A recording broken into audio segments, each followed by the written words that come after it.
النهارده هنعمل مع بعض صنف مهم قوي من حلويات رمضان، وهو البقلاوة بالكريمة. هنعمل مع بعض كده الكريمة بطريقة سهلة وسريعة وتكون كده سايحة جوه الجلاش.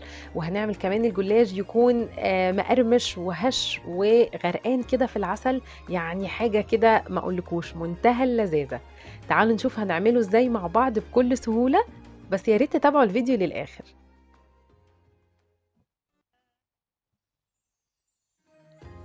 أول حاجة هنعمل الشربات أو السيرب، أو في بعض الدول بتسميه الشيرة. عشان نعمله مظبوط هنحط كوبايتين من السكر، وعليهم كوباية ونص من المية. نفس الكوباية اللي بعاير بيها السكر هي اللي بعاير فيها المية. وبعمل طبعا عصرة نص ليمونة كده، وهارفعهم على النار.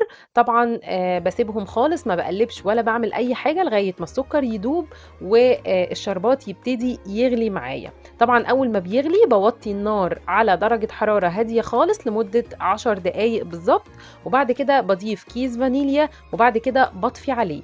يا ريت ما تسيبوش الشربات يغلي جامد عشان ما يسكّرش معاكم ويتقل زيادة عن اللزوم. بعد كده هابتدي أعمل الكريمة أو المهلبية اللي هاشتغل بيها. حطيت معلقتين من النشا ومعلقتين من السكر، وهحط كوبايتين من اللبن أو الحليب. طبعا كل ده ساقع، أنا هشتغل على البارد خالص الأول قبل ما ارفعه على النار. هحط كمان كيس من الفانيليا عشان يديني طعم كده وريحة حلوة، وهحط معلقتين من القشطة. لو عندِك طبعًا قشطة عادية مش مُعلّبة طبعًا هيكون ممتاز جدًا. ممكن كمان تضيفي كريمة لو حابة، كريمة حلويات برضه هيكون حلو جدًا، بس أنا اشتغلت بالقشطة مع الحليب ادّتني نتيجة حلوة أوي. وهاقلّب كل المكونات دي كويس أوي لغاية ما السكر يدوب، والنشا طبعًا يدوب خالص ما يكونش ليه أي أثر، وبعد كده هابتدي أرفعهم على النار. طبعًا قبل ما هارفعهم على النار هاجهّز بس الصينية بتاعتي الأول. أنا اشتغلت في صينية كبيرة وسيّحت نُص كوباية كده من السمنة، ودهنت كده بالفرشة الصينية كويس أوي. بعد كده رفعت المهلبية على النار وهابتدي أقلّب فيها كويس جدًا، ما باشيلش إيدي خالص طول ما هي على النار. طبعًا على نار متوسطة عشان النشا يستوي وكل المكونات تدوب. وطبعًا تعمل البقاليل اللي أنتم شايفينها دي كده، أول ما تعمل كده البقللة دي يعني معناها إن هي استوت. خلاص باطفي عليها وخلاص على كده. باركنها بقى على جنب، وأنا كنت طبعًا مجهّزة الجلاش بتاعي. طبعًا أنواع الجلاش كتير جدًا، وبتفرق في كل عجينة بتكون مختلفة عن التانية، أو كل نوع بيكون مختلف عن التاني. طبعًا أنا الجلاش بتاعي جايباه سايب من عند الكنفاني، نوع كويس وطعمه حلو. عدّيت كده ورقات الجلاش لقيتهم حوالي 16 ورقة، قسمتهم نُصّين. طبعًا نُص لفّيته بالفوطة وركنته جنبي، والنُص التاني هاشتغل بيه على طول. طبعًا أنا لقيت ورقة كده مقطوعة حطيتها من تحت خالص في قاعدة الصينية، وبعد كده هاجيب بقية الورق كله وهاحطه مرة واحدة. أيوه زي ما أنتم شايفين كده، أنا مش هاورّق الجلاش، مش هاقعد أدهن ورقة ورقة بالسمنة ولا أي حاجة. ما تقلقوش خالص، مش هيبوظ منكم ولا هيعجن ولا هيطلع مش مورق ولا أي حاجة. تابعي بس الفيديو للآخر وهاقول لِك النتيجة هتكون عاملة إزاي. بعد ما حطيت ال8 ورقات في الصينية، هانزل بقى بالكريمة اللي أنا عملتها. بُصّوا الكريمة قوامها حلو جدًا، ولا مكلكعة ولا أي حاجة، طعمها ممتاز وريحتها كانت حلوة جدًا. وعايزة أقول لكم إن هي يعني الفرق مش بعيد يعني عن الكريمة الطبيعية أو الكريمة الحقيقية يعني. كانت حلوة جدًا يعني. بُصّوا فردتها كويس أوي على الجلاش، بس ما باجيش ناحية الأطراف. أنا الصينية بتاعتي كانت كبيرة شوية عن حجم الجلاش. أنتِ بقى حاولي تقيسي طبعًا حجم الجلاش على قد الصينية بتاعتِك بالضبط. ممكن كمان صينية مدوّرة، بس طبعًا المدوّرة بنهدر شوية من الجلاش عشان بنقعد نقطّع الحروف والكلام ده. أو ممكن تحطيه كمان في الوسط يعني، يعني ما تضيّعيش ورق الجلاش على الفاضي. لأ، نحاول كده نقيس وإن شاء الله يطلع معاكِ كويس.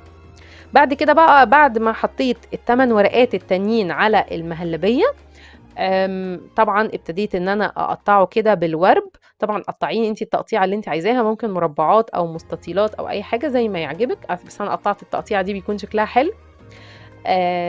طبعًا وبسن السكينة كده بخِفّة خالص، تقطعي مش السكينة تبقى مايلة، لأ، يعني لو السكينة مايلة هتلاقي الورق اتبهدل منِّك والمهلبية طلعت ومش هتعرفي تسيطري خالص، فلازم كده بالراحة تحطي صباعين من إيديكِ كده تسندي بيهم الجلاش، وبالإيد التانية كده بالسكينة بخفة خالص ببوز السكينة تغرزي كده في الجلاش لغاية ما يتقطع. بعد كده بقية السمنة بقى اللي أنا سيحتها هبتدي أمشي كده على التقطيعة اللي أنا عملتها، وهو ده السر اللي هيخلي السمنة تدخل لطبقات الجلاج اللي تحت، هيخلي الجلاج معاكي مورق جدا، وما تقلقيش هتوصل السمنة لأول طبقة زي آخر طبقة.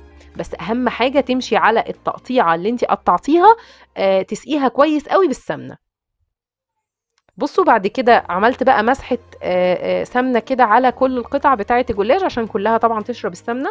طبعا البقلاوة او الجلاش عموما من الحاجات اللي يعني بتحتاج سمنة كتير جدا، عشان او يعني سمنة بكمية كويسة يعني عشان تطلع النتيجة مظبوطة، لو سمنتها قليلة مش هيطلع معاكي كويس. تمام. بس احنا يعني بنقول ان احنا بنحاول نلاقي اي طرق تانية ان احنا نقلل السمنة، لان طبعا في رمضان بيكون الحاجات الدسمة بتتعب المعدة شوية، فاحنا بنحاول نقلل كمية السمنة بس مش اكتر.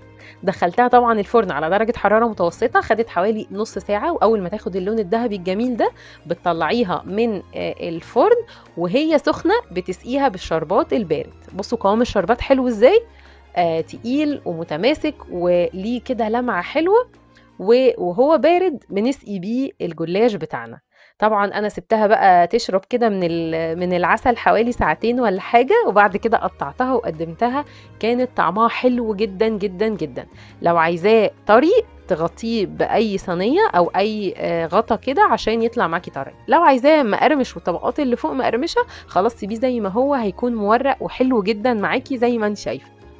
كل سنة وانتم طيبين ورمضان كريم عليكم، وأتمنى يكون وصفة البقلاوة النهاردة عجبتكم، واستنوني في وصفات جديدة إن شاء الله. باي باي.